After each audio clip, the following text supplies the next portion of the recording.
Ресей Қара теңіз флотының бір топ әскери қызметкерлері соғысқа қатысудан бас тартты. Бұл туралы The Moscow News хабарлады. Қара теңіз флоты жағалау қорғанысы 126 бригадасының келісімшартпен әскери борышын өтеп жатқан 20-ға жуық әскери қызметкері қызметтен босатылу жөнінде баянат тапсырды.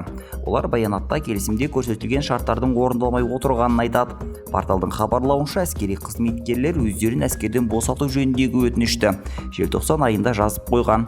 Қазір олар Ресей армиясы басып алған Херсон облысындағы бекеттердің бірінде жүр.